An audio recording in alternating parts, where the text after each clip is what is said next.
Waalaikumsalam warahmatullahi wabarakatuh.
Ya, terima kasih.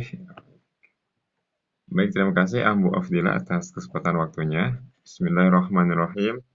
Assalamualaikum warahmatullahi wabarakatuh.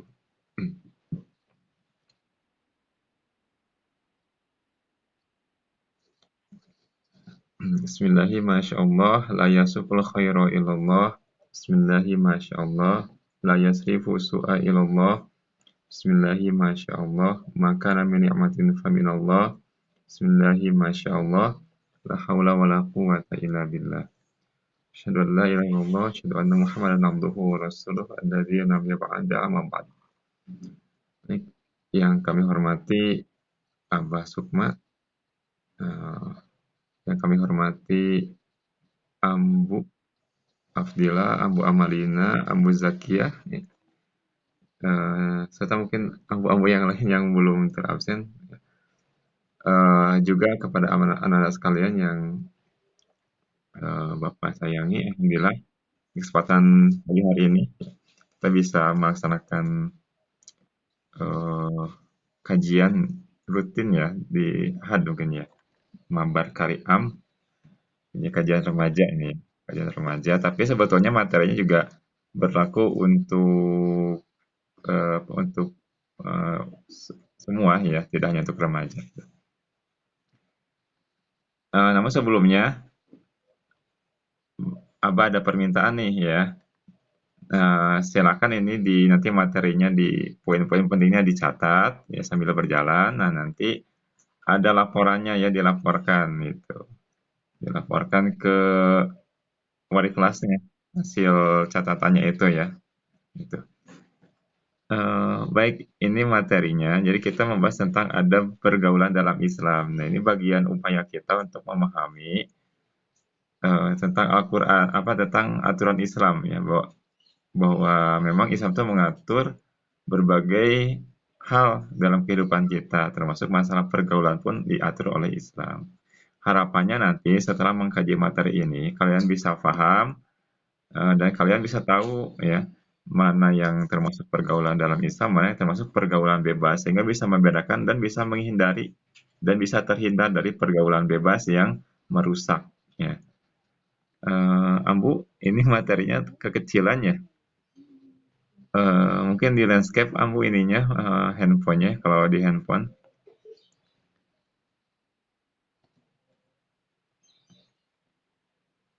Nah itu sip ya. Atur nuhun Ambu. Baik. Nah ini ya materi kita hari ini ada pergaulan dalam Islam. Baik. Kita langsung saja mulai, karena waktunya memang terbatas ya. Bisa Bu ke slide berikutnya.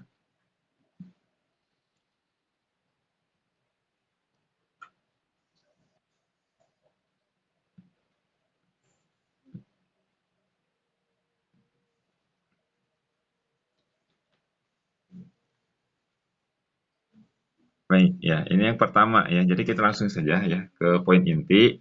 Nah, dalam pergaulan itu memang ada aturan khas, aturan penting yang telah diatur oleh Islam, ya. Baik itu di dalam Al-Quran maupun As-Sunnah. Ya. Aturan ini aturan penting dan hukumnya wajib ya. Itu. Nah, yang pertama yang ini wajib dilaksanakan oleh seorang muslim ya yang telah akil balik, yang telah menginjak remaja, yang sudah apa akil balik lah ya intinya sudah akil balik ya. Itu yang pertama menutup aurat. Kalau bagi laki-laki simpel ya sebetulnya. Yang penting sopan, memenuhi adab gitu, berpakaiannya sopan. Ya. Celananya tidak dibolong-bolongin gitu ya, tidak digaul-gaulin gitu ya. Kemudian sopan saja gitu ya, berpakaiannya sopan, rapih. Yang penting seperti itu simpel untuk laki-laki. Nah, sementara untuk perempuan ada aturan khas yang Islam itu telah mengatur khas untuk perempuan itu ya. Kenapa? Karena perempuan itu spesial ya. Spesial makanya oleh Allah diaturnya juga khas, pengaturannya khas, tidak sesimpel laki-laki gitu. Nah, bagi perempuan itu dalam menutup aurat ketika dia keluar dari rumah dan bertemu dengan yang bukan mahram ya. Ya, sudah paham ya yang bukan mahram itu siapa saja bagi bagi perempuan ataupun bagi laki-laki gitu ya. Ya kalau bagi perempuan ya yang tidak ada kaitannya dengan nasab misalnya gitu ya. Eh, Ya artinya laki-laki asing atau laki-laki yang bukan mahram maka ketika perempuan itu keluar dari rumah, keluar dari pintu rumah atau ketika di dalam rumah dikunjungi oleh tamu laki-laki yang bukan mahram maka wajib memakai dua pakaian penting ini di dalam Al-Qur'an Allah sebutkan. Yang pertama, ini pakaian wajib ya. Pakaian khas dan pakaian wajib bagi wanita ketika keluar rumah dan bertemu dengan laki-laki yang bukan mahram. Nah, yang pertama adalah wajib memakai kerudung ya, wajib memakai kerudung atau khimar bahasa Al-Qur'annya ya. Jadi kerudung itu bukan jilbab ya, berbeda nanti kita bahas ya. Pakai kerudung. Nah, eh, tegas di dalam Al-Qur'an surat An-Nur ayat 31 Allah tegaskan, A'udzubillahi minasyaitonirrajim wal yadribna bi khumurihinna ala juyubihinna. Nah, ini perintah memakai kerudung ya.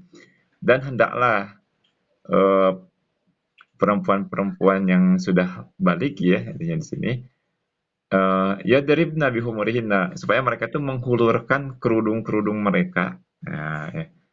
Ala juyubihinna sampai menutupi dada-dada mereka. Nah, jadi batas minimal kerudung itu sampai menutupi dada, lebih panjang lebih bagus ya. Jadi bukan gaul dibelit-belit ke leher gitu ya. Itu mah melanggar aturan aturan syariat ya. Atau pendek dia di apa tidak menutupi dada penuh hanya sampai menutupi leher saja misalnya. Nah, itu juga tidak sesuai dengan syariat ya. Karena aturan dari syariat minimal itu menutupi dada. Itu batas minimalnya ya. Ini wajib hukumnya bagi perempuan gitu ya. Jadi adab pertama itu untuk aurat. Nah, kemudian bagi perempuan selain kerudung ada jilbab. Nah, kok beda ya? Iya, memang beda. Bahasan juga beda, penjelasan juga beda. Jilbab itu ada dalam surat Al-Ahzab ayat 59. Nah, nah, jadi ini bukan pemahaman kelompok tertentu ya. Nanti ada tafsirnya. Seluruh ulama tafsir sepakat makna jilbab itu nanti. Jadi kata firman Allah, ya ayuhan nabi, wahai para nabi, wahai nabi ini kepada Nabi SAW, wahai Nabi, kul katakanlah li azwajika kepada istri-istrimu, wabanati kan anak wabanati kan anak perempuanmu, wanisa ilmu mukminin dan seluruh perempuan yang mukmin. Nah ya, jadi perintahnya ke semua perempuan. Yudnina supaya mereka memakai atau mengenakan alaihinna atas diri mereka min jalabihinna. Apa? Jilbab-jilbab mereka. Nah, jadi jalabi itu bentuk jamak dari jilbab. Jadi mufradnya adalah jilbab ya. Oh, hilang ya. Nah, itu ya. Eh, apa?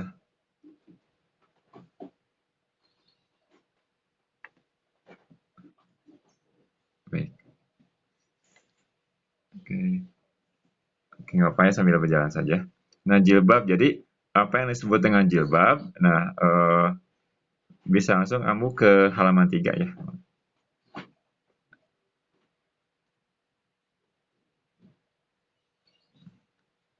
Nah, baik. Nah, ini dijelaskan oleh para mufasir di dalam kitab-kitab tafsirnya ya, bahwa oh maaf, sebelumnya Bu, satu lagi sebelumnya. Sebelum ini, penjelasan tafsirnya. Oh, nggak ada ya? Oh, berarti saya ini ya kelewat. Jadi intinya jilbab itu sudah jelas. Oh, ini ya. Bukan.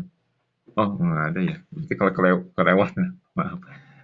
Jadi jilbab itu adalah pakaian kurung ya, semacam gamis gitu ya, yang biasa digunakan oleh anak-anak sekalian biasanya kalau kalau sudah masuk di boarding ya, atau oleh ambu-ambu sekalian yang suka biasa dipakai gitu ya. Nah, jilbab itu adalah pakaian seperti jadi di sana kalau menurut dalam tafsir Ibnu Abbas itu pakaian kurung ya, komis gitu ya, gamis yang nyambung tidak tidak bukan pakaian potongan gitu. Jadi bukan pakaian terpisah antara rok dan baju tapi nyambung gitu ya. Nyambung atau biasa dipakai Abah Sukma tiap hari Jumat gamis gitu ya. Komis gitu ya. Nah, jadi seperti terowongan dia longgar bahannya tebal gitu ya, tidak tembus pandang kemudian nyambung terus tidak ada sambungan tapi ngeblus gitu ya dari mulai leher sampai ke menutupi ilal aspal sampai menutupi seluruh bagian kaki. Nah, itu namanya jilbab. Itu penjelasan para mufasir seperti itu ya. Tentang jilbab. Ya jilbab itu pakaian baju bukan kerudung beda ya maknanya gitu ya. Nah, jadi mudah-mudahan tidak salah paham lagi ya anak-anak sekalian ketika sudah membahas materi ini. Jadi itu pakaian wajibnya, jilbab dan kerudung dua hal itu ketika keluar dari rumah gitu ya. Nah, kemudian juga ada yang terlewat ya, tidak termasukkan yaitu masalah tabaruj. Tabaruj itu adalah berdandan bersolek di luar kebiasaan ya. Jadi menor ya, jika ada kocan gitu, tahu ada kocan nggak?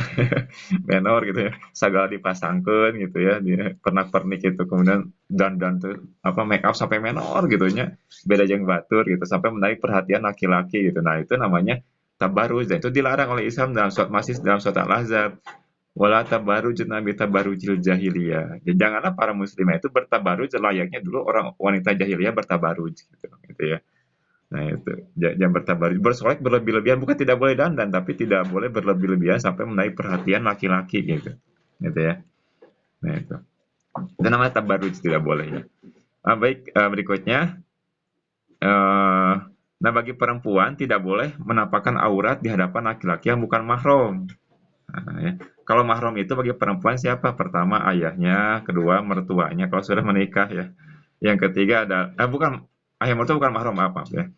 Eh, ayah ayah kandung, kakak kandung gitu ya.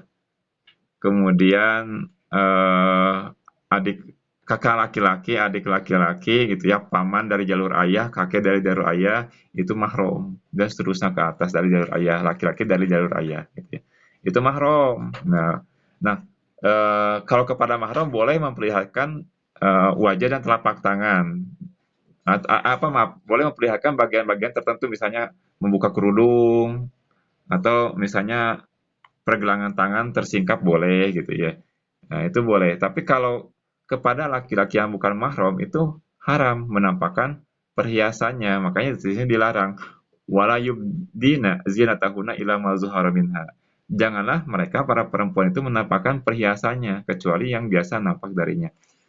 Yang dimaksud perhiasan di sini bukan emas, bukan gelang, bukan anting, tapi maksudnya adalah tempat melekatnya perhiasan. Nah, gitu. Jadi tidak boleh seorang perempuan sampai terlihat rambutnya di hadapan laki-laki yang bukan mahram ya, sampai terlihat lehernya, telinganya, terlihat sampai apa?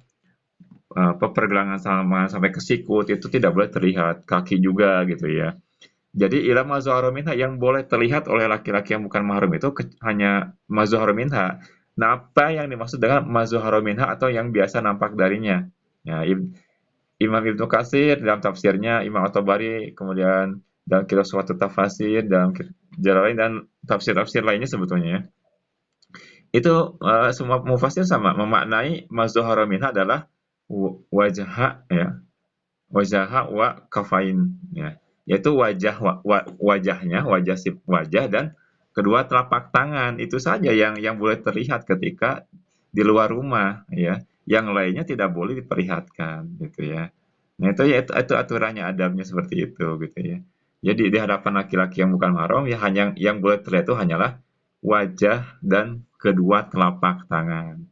Itu yang boleh terlihat ya. Telapak tangan itu beserta dengan punggung tangannya gitu ya, itu yang terlihat. Nah itu ya. Nah hadisnya ada ya ini. Hadis Imam Abu Dawud, innal jariyata idza haddat lam yusrih an yura minha illa wajaha wa yadaha ilal mifsoli. Nah, ya, kata Rasulullah ya. Sesungguhnya kata Rasulullah, anak perempuan yang telah mengalami haid maka tidak boleh nampak darinya kecuali wajah dan telapak tangan sampai pergelangan.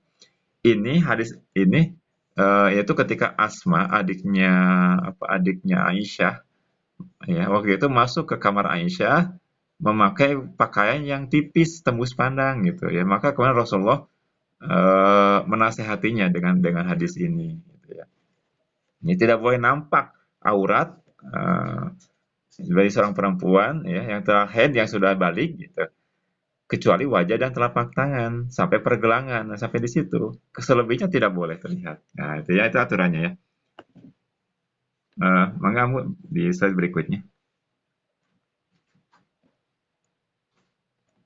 Nah, berikutnya aturan atau ada berikutnya adalah menundukkan atau menjaga pandangan. Nah, ini penting ya, menundukkan pandangan atau menjaga. Bukan berarti kudu tungkul ketika bertemu lawan jenis itu, bukan ya, bukan harus tungkul gitu, tapi menjaga pandangan jangan diikuti oleh hawa nafsu. Ketika memang mulai ada rasa srek di hati, lebih baik memalingkan pandangan. Tong ditingali gitu. Jangan dilihat gitu ya. Gitu. Nah itu, karena itu bahaya. Karena pernah terjadi di masa Rasulullah. Rasulullah ketika itu membonceng seorang pemuda dan apa naik unta, bukan naik motor ya, nggak ada motor waktu itu, naik unta, membonceng seorang pemuda pakai unta. Kemudian apa melewati seorang gadis yang cantik jelita gitu ya. Nah si pemuda itu sampai muter gitu ya, melirik terus, memantang gitu, liatin si perempuan itu. Maka kemudian Rasulullah memalingkan wajah itu dan berkata bahwa dalam pandanganmu ada setan. Artinya apa? Si laki-laki itu memandang dengan penuh syahwat. Nah, maka Rasulullah menyuruh untuk memalingkan wajahnya. Nah, maka penting menundukkan pandangan. Ya. Inilah aturannya ada ya di dalam Al-Quran. Untuk laki-laki ada dalam surat An-Nur ayat 30, untuk perempuan di dalam surat An-Nur ayat 31. Kulil mu'minina ya guddu min absarihim untuk laki-laki. Untuk perempuan, kulil mu'minati yaghdudna min absarihinna. Nah, wajib ya menundukkan pandangan. Berarti maksudnya tadi ya bukan tungkul gitu, tapi dipalingkan. Ya, silakan kamu dilanjut saja.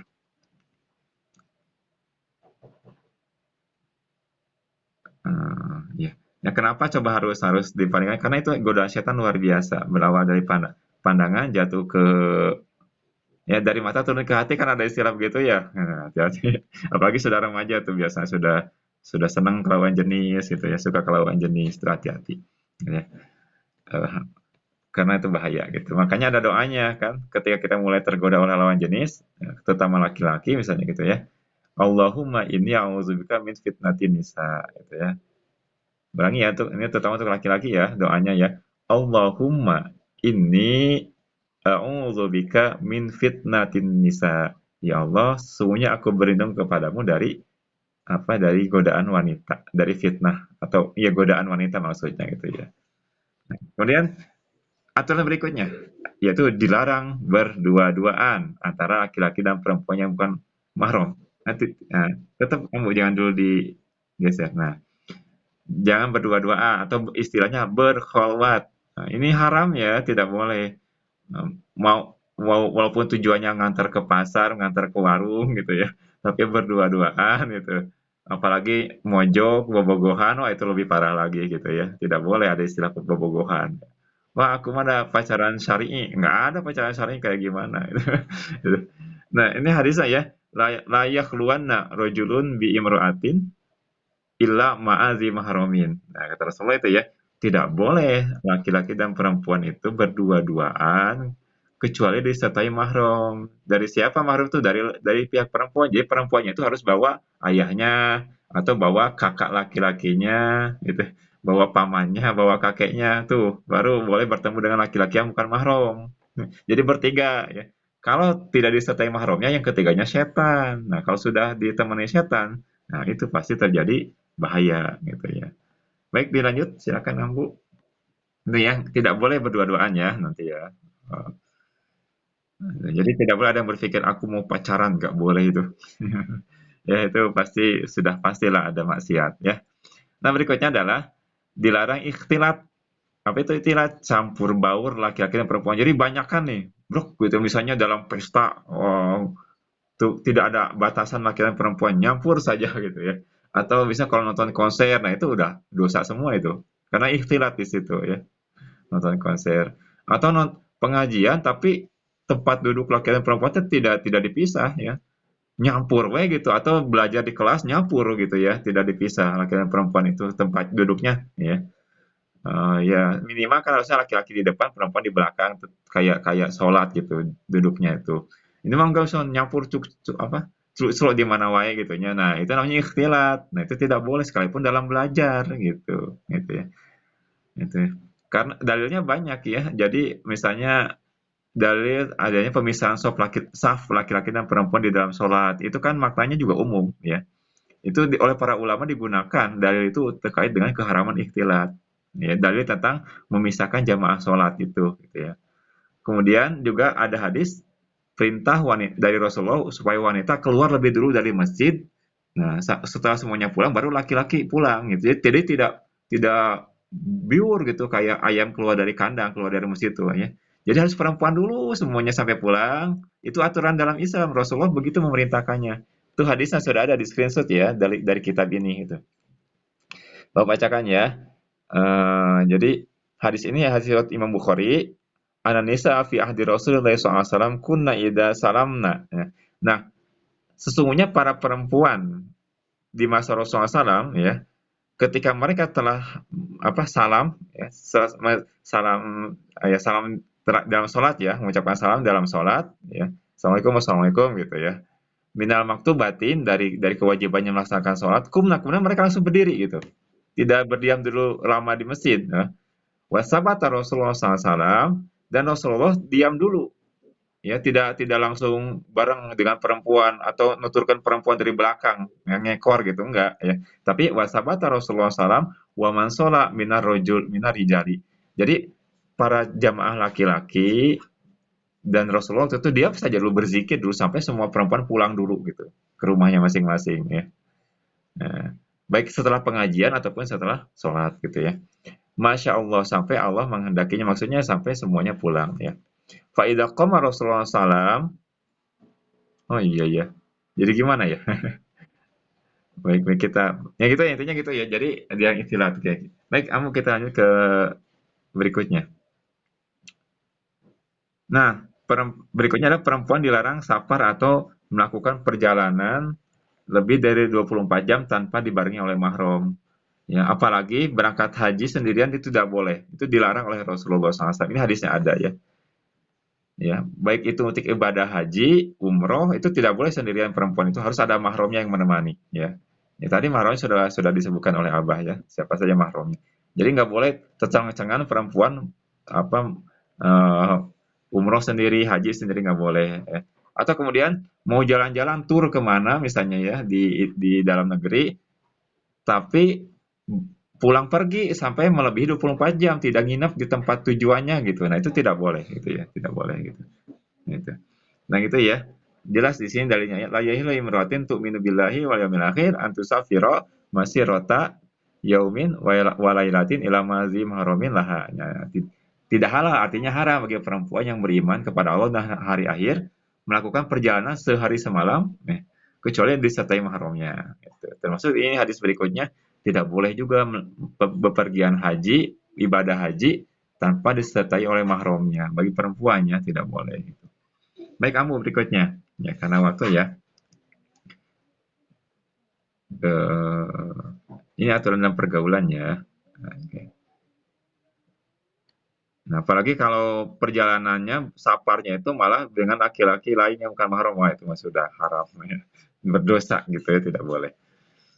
Nah, berikutnya, nah ini ya, dalam pergaulan juga kita harus menjaga lisan dan perbuatan kita, tindakan kita. Ya. Sini Rasulullah menjelaskan, man kana yu'minu billahi wal yawmil akhiri falyakun falyakul khairan aw liyasmut. Barang siapa yang beriman kepada Allah dan hari akhir, maka hendaklah berkata baik atau diam. Ya, itu ya. Kalau tidak bisa berkata baik, lebih baik mah jempek, diam gitu daripada berkata yang tidak-tidak gitu ya. Nah, makanya ini hati-hati lewat WhatsApp misalnya, bahasa-bahasa aneh teh keluar di grup bisa. Itu tidak boleh. Kalau kalau bikin grup seperti itu lebih baik bubarkan saja grupnya karena itu grup pidosaeun gitu ya. Admin bertanggung jawab nanti akan dihisab di hari akhirat ya, di yaumil akhir oleh Allah. Bikin grup misalnya grup-grup khusus kalian ya. Terus di situ men-share gambar-gambar yang tidak benar gitu ya. Kata-katanya araraneh misalnya gitu ya. Bukannya untuk saling berzikir mengingatkan kepada Allah, ini malah kata-kata aneh araraneh. Nah, admin punya kewajiban membubarkan grup itu. Karena apa? Kalau admin membiarkan berarti admin telah memfasilitasi berbuat maksiat dan itu akan dihisab oleh Allah. Ingat itu. Ya berat hisabannya admin itu. Taruh ada 10 anggota di situ berarti dosa dari 10 orang itu juga ditanggung oleh admin. Selain si pelakunya juga sama ya. Yang 10 orang itu dapat dosa juga semua. Tapi admin lebih berat. Dapat dari 10 orang itu, dosanya juga ditambahin gitu. Lebih berat admin itu, ya. Nih yang jadi admin kalau kalau memang punya grup seperti itu, karena Abah juga dengar-dengar nih, ada yang bikin grup kemudian di dalam grup itu terjadi sesuatu yang tidak diinginkan. Kata-katanya alarane, men-share gambar-gambar alarane. Abah ingatkan, daripada numpuk-numpuk dosa, bubarkan saja grup seperti itu, ya. Kasihan juga orang tua, ya. Orang tua jadi beban pikiran, ya. Nah, itu bubarkan saja. Ya, grup seperti itu tidak tidak penting, tidak tidak manfaat, ya. Gitu. Kemudian hadis berikutnya adalah inna khiyarakum ahasinukum akhlakon. Ya. Sesungguhnya sebaik-baiknya kalian adalah yang paling baik akhlaknya. Nah, itu ya. Coba. Jadi akhlak itu ya dalam WhatsApp juga harus punya akhlak gitu ya. Dalam grup WhatsApp, dalam bermedsos pun harus punya akhlak ya. Itu dalam bermedsos pun tidak asal celetuk gitu ya. Termasuk foto profil di WhatsApp, di medsos itu juga harus harus menunjukkan akhlak yang mulia, jangan malah foto profil arah-aneh gitu ya. Itu. Nah, berikutnya adalah khairun nas anfa'uhum nas ya. Sebaik-baik manusia adalah yang bisa memberikan manfaat bagi manusia yang lainnya. Nah, itu ya anak-anakku sekalian berkaitan dengan adab kita dalam bergaul supaya apa? Memang apa pergaulan kita tuh diberkahi oleh Allah, mendapatkan pahala bukan malah mendapat murka Allah gitu ya. Itu saja mungkinnya karena waktunya terbatas di Zoom ini. Mudah-mudahan bermanfaat walaupun hanya beberapa poin, sebetulnya banyak ya. Nah, ini hanya beberapa poin saja yang memang sangat penting untuk disampaikan. Itu mungkin sementara Ambu hatur nuhun ya atas kesempatan